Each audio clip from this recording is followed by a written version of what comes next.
Do niche fragrance brands make clones? Now, the word clone is pretty severe, and honestly, that's why I used it. I wanted to get your attention. Looks like it worked. Now, what is my answer to this question? Do niche fragrance brands make clones? My answer is yes. I think a lot of people might disagree, but my answer is yes. I will explain. I do believe that niche fragrance brands, on occasion, make clones of other niche brands or designer brands. Now, that being said, cloning exists on a spectrum. So conservatively, we could call some of these clones inspired fragrances.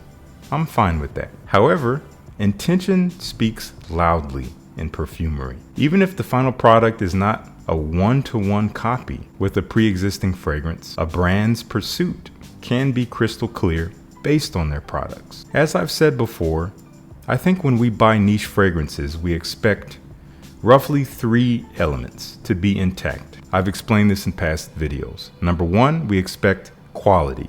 This is obviously a little subjective, but it's something that you know when you smell it. There's a smoothness, there's a cohesiveness to the elements. And also we're talking about quality of the presentation. You hope if you're paying a lot of money for something that the physical nature of it also reflects how much you paid for it. Again, that's very subjective, but I think you know what I mean. A lot of the time it manifests in weight of materials. There's something about something heavy that feels more expensive. Number 2 is performance. We would hope that the fragrances that these brands do push out, if they are expensive, we hope that they last a long time.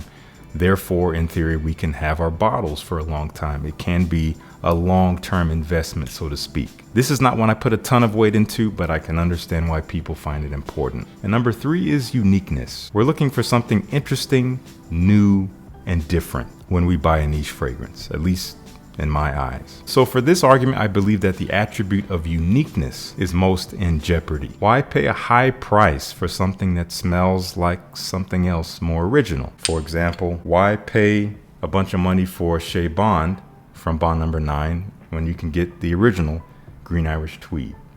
And they can be comparable in price. We'll get to that in a second. A lot of the time, the question is, well, why would I pay so much money for a fragrance that is technically not original when I can get something cheaper that is a bona fide clone? Now, what is a bona fide clone? I'm talking about a fragrance that is made explicitly to smell like another, and the brand does not hide it. They are upfront about it. And I think that is when cloning perhaps is most appreciated and most respected. If you want an alternative to an original fragrance, you might as well get a cheaper one. So one of these cheaper clone houses might be the way to go. Now, I can see the value in niche alternatives to this end when we're talking about taste, when we're talking about people's subjective taste. Sometimes when a niche brand releases a fragrance that is similar to a pre-existing niche fragrance, they may not be exactly the same. It's something we'll get into here in a second. So for instance, someone might prefer, the sharp citrusy nature that is more prevalent in something like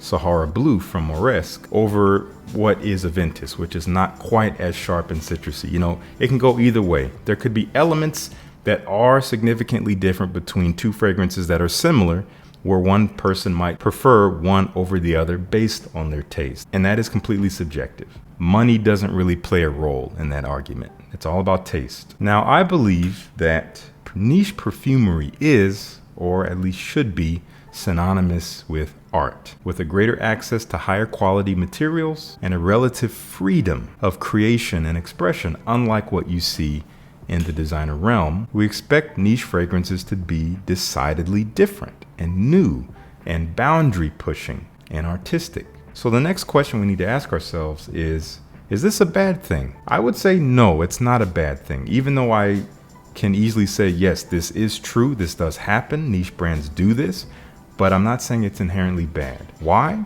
Because it's kind of normal. It's almost expected. This is very common across many different industries for brands to pay homage, to adapt, to twist, or even downright copy a pre-existing product. Now, does it being common single-handedly make it okay? Well, that's a slippery question because it involves morals and ethics, and those are seldom topics of agreement when it comes to human discourse. So we won't go into that right now. So since we can't change this reality, that niche fragrance brands also from time to time take inspiration from others. Let's instead assess it for what it is. And let's ask this: why would niche fragrance brands do this? I have a few observations, and they are as follows. Number one, market share. The fragrance industry is a business, just like any other, and brands want to make profit. And they will actively piggyback off of the success of pre-existing fragrances in order to tap into that market share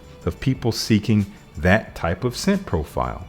It only makes sense. X brand is making red bicycles and they're selling very, very well. Y brand wants to make that money too, because maybe they don't have as much success, so they make red bicycles, but they make them a little differently. Number two, the second observation is refinement or putting a stamp. I don't think there are a lot of niche brands who would actively admit this as their motivation, as their drive for some of the fragrances that they create, but it is possible that some brands would seek to put their own stamp on a popular fragrance DNA in their own way that is consistent with their own brand identity, therein making it a little bit different. Oftentimes, it does result in a fragrance that smells significantly different from the original, but the inspiration is still very clear. Third observation, coincidence and chance. Is it possible that a fragrance may be unintentionally made to smell similar to something pre-existing?